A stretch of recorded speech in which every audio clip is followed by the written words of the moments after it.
2018 Subaru Outback with the 2.5, and today we're going to be replacing the rear brake pads and rotors. Let's get to it. Alright, first thing we're going to need to do to start the brake job process is put this vehicle into maintenance mode. Go ahead and start the engine.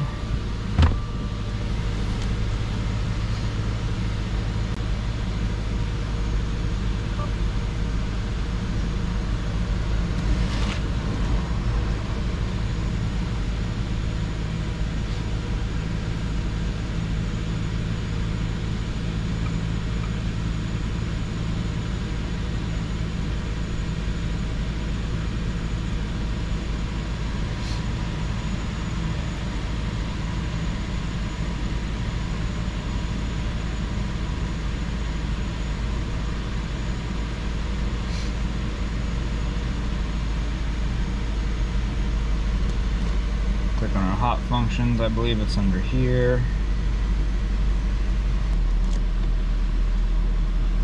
Emergency parking brake.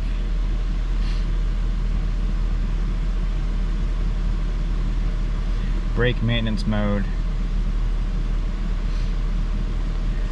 Try to replace the that's exactly what we're doing. Lift up the vehicle, make sure the vehicle engine is stopped when starting this process.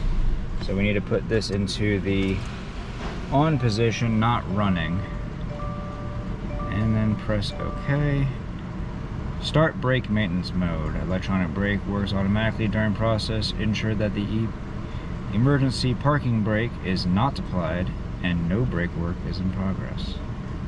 Press to cancel. We can see that our parking brake light is not illuminated. Click OK.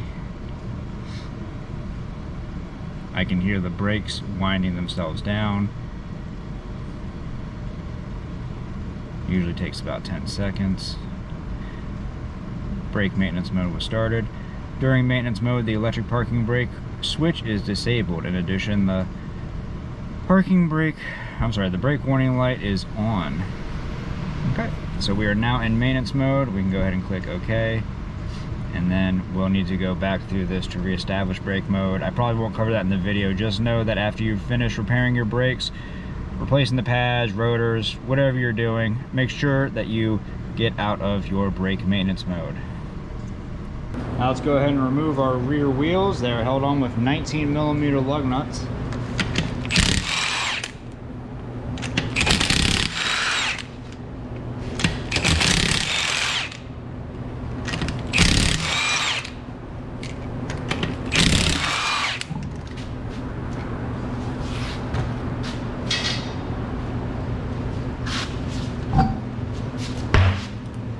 Now that we have access to our rear brakes, we're going to go ahead and remove these caps.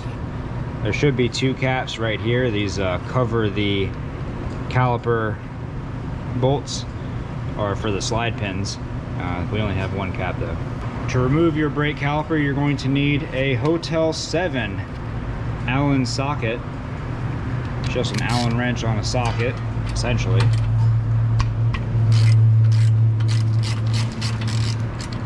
Break the first one loose.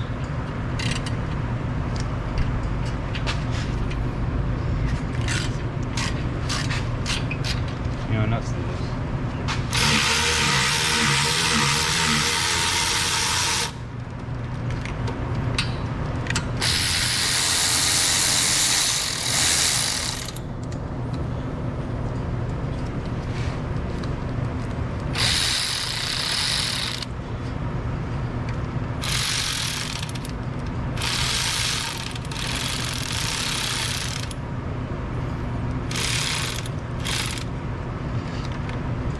Alright, next step is going to be to remove your wire brace. I usually just get a pry bar, squeeze it in here, and remove the first pin, and then just hold on to it as you release the second.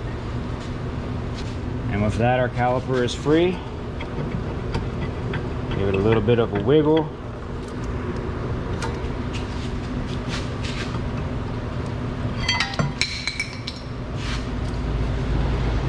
Will be good to go.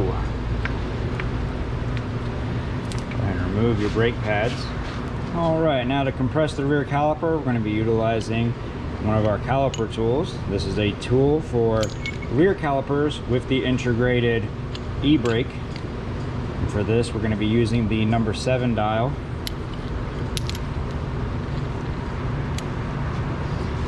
Go ahead and install it, lining up the grooves with the indentations on the top of the piston head on the caliper.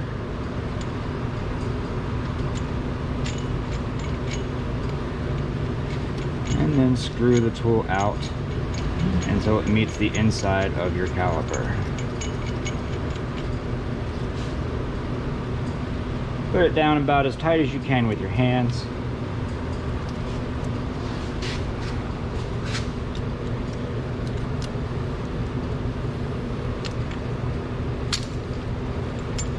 And begin compressing.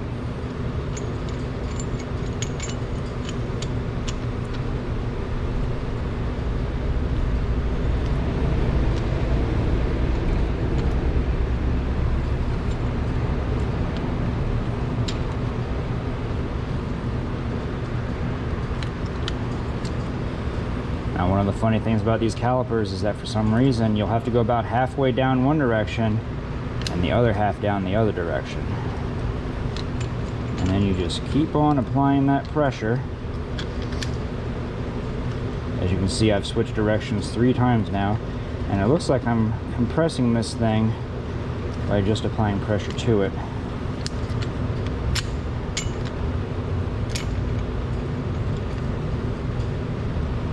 And one more time.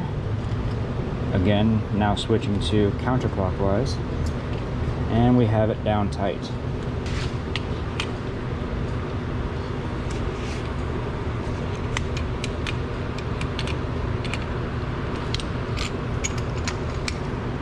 Go ahead and break that tool loose and remove it from the caliper. You can see our caliper has been fully reset back into the piston. Next, let's go ahead and remove the caliper mounting bracket. It's held in by 2 14mm bolts.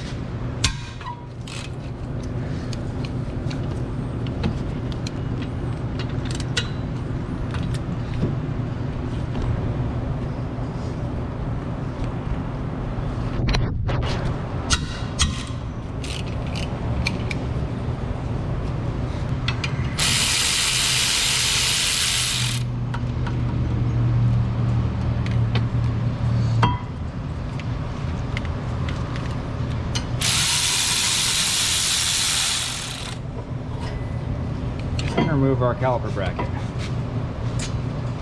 With the caliper mounting bracket removed, we now have access to the rear rotors. Now, as you can see, that there is little, oh, that's strange, a little piece of rust. As you can see, we have these 2 little holes right here for you to put bolts in, and as you put the bolts down, it's going to pull that rotor off the hub. Me personally, I just hit it with a hammer. If you're worried about hitting and damaging your threads on your studs, go ahead and put down your lug nuts a couple of turns to protect those threads, and just aim in between your studs when hitting with a hammer. I'll back my camera up real quick.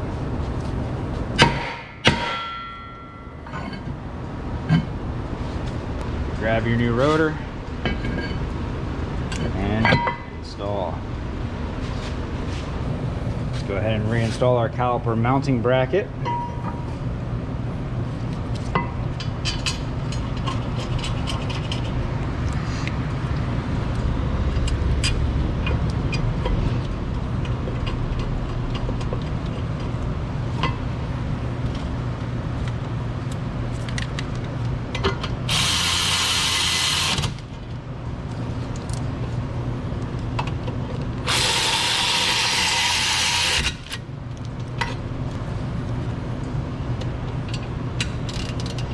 And put these bolts down tight.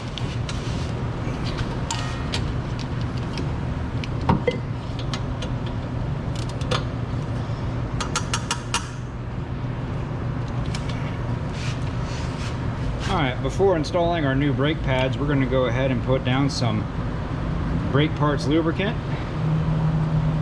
Go ahead and get a little bit on your finger. You want to try to put it right here in these grooves. where the brake pad is going to be sliding. Just a drop will do.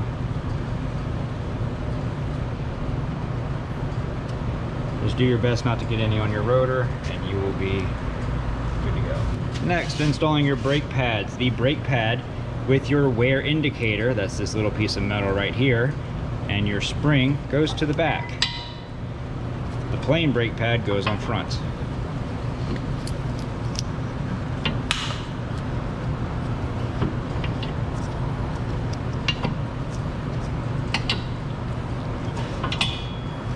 And with the brake pads installed, we can go ahead and put down our guide pins.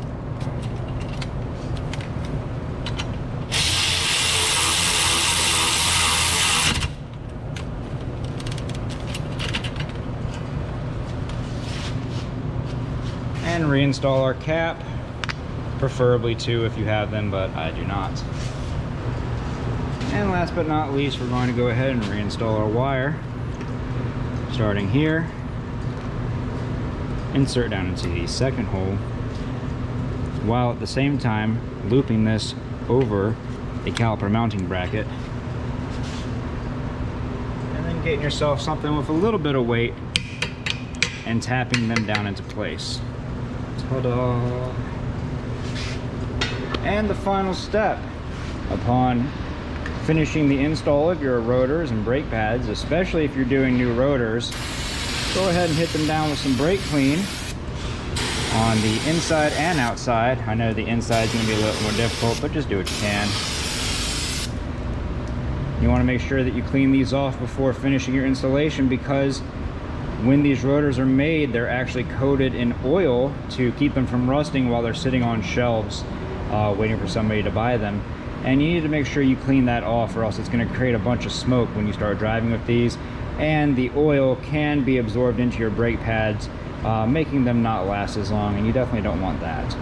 Other than that, put your wheel on, make sure you take your vehicle out of maintenance mode before your test drive, and that's pretty much all there is to it. If this video helped you out, leave a like, don't forget to subscribe, and we'll see you next time.